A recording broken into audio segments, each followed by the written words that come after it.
2 साल में तू क्या करा बोल के वोट पूछो. నువ్వు ఏం చేసినావో అడిగి ఏం చేసినావో చెప్పి ఓటు అడగాలి కదా. कौन बनाए, घर घर में हर दिन पानी कौन दिया, 24 घंटा करंट कौन दिया, ये डबल बेडरूम कौन बनाए, हैदराबाद में फ्लाईओवर कौन बनाए. रेवंत रेड्डी बोलता केसीआर कुछ नहीं करा. तुम्हारे को आंखा नहीं दिख रहा, नहीं तो तुम पागल बन गए. वो जुबली हिल्स में एर्रागड्डा में दवाखाना है, वहां जाके शरीक हो जाओ. अगर 50 पत्र ఉండాలి जुबली हिल्स ला అన్న పోయి జాయిన్ గా నువ్వు నీ दमाग పని చేస్తలే. कांग्रेस है तो मुसलमान की इज्जत है, कांग्रेस नहीं है तो मुसलमान नहीं है बोलता. ऐसा बोल सकता? कांग्रेस का पैदाशी कब हुआ, मुसलमान का पैदाशी कब से है? ये क्या समझ के बोल रहा. मैं आज ही बोल रहा था, रेवंत रेड्डी आप पूरे तेलंगाना रियासत के मुसलमानों के सामने माफी और तौबा करना चाहिए. माफी और तौबा करना चाहिए, करना नहीं. जब तब तक मुसलमान आपको क्षमा नहीं करते, तू माफी पूछना, तौबा करना चाहिए. आप लोग एक ही बात समझिए, केसीआर साहब ने टिमरिस के स्कूल लगाए.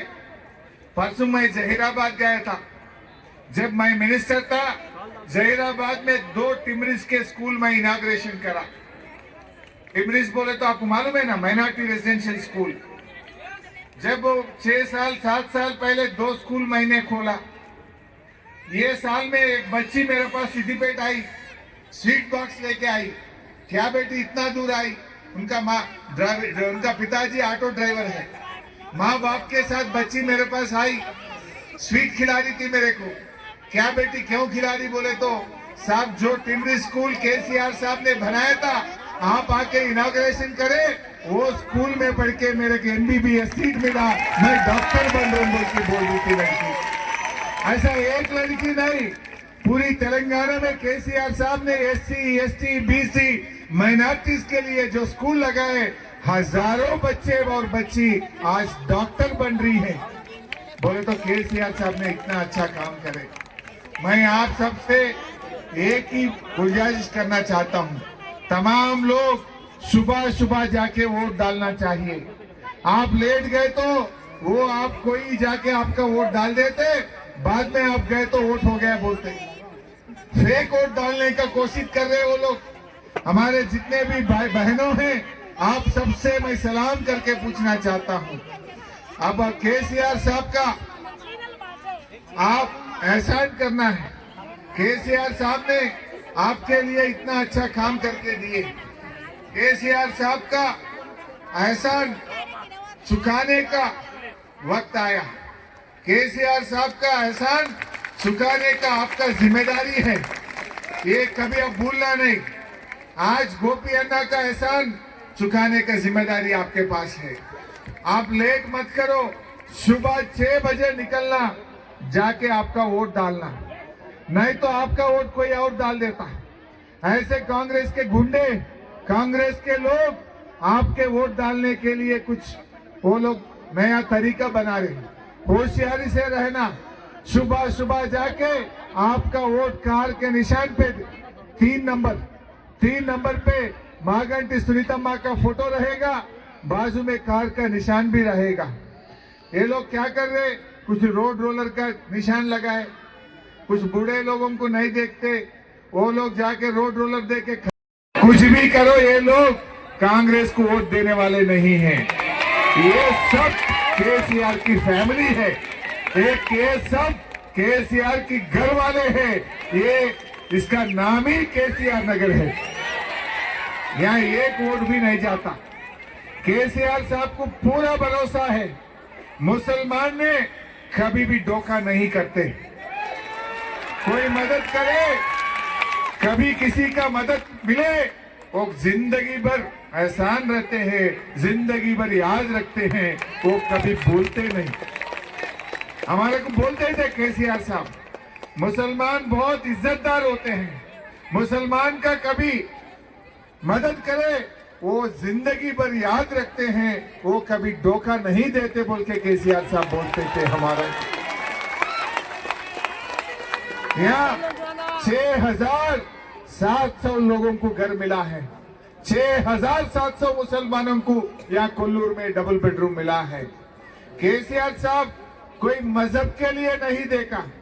केसीआर साहब जो गरीब है वो हिंदू भी होने दो, मुसलमान भी होने दो, वो मेरा रिश्तेदार बोल के समझा। केसीआर बिहार सरकार के रिश्तेदार बोल के सोचा। इस वास्ते कोल्लूर में हिंदू को डबल बेडरूम मिला, मुसलमान को मिला, सिख को मिला, क्रिश्चियन को मिला, सब लोगों को केसीआर साहब दिए हैं। ऐसा नहीं कि हिंदू को दिए या मुसलमान को दिए बोल के केसीआर साहब कब सोचे भी नहीं। चीरल हाँ नहीं बतकम्मा चीरल కూడా बंद है नहीं। रमजान की तोहफा भी बंद हो गया, क्रिसमस का तोहफा भी बंद हो गया, केसीआर किट बंद हो गया। రేవంత్ రెడ్డి వచ్చినాక ఒకటి ఇచ్చిండమ్మా, ధరలు మాత్రం పెంచిండు,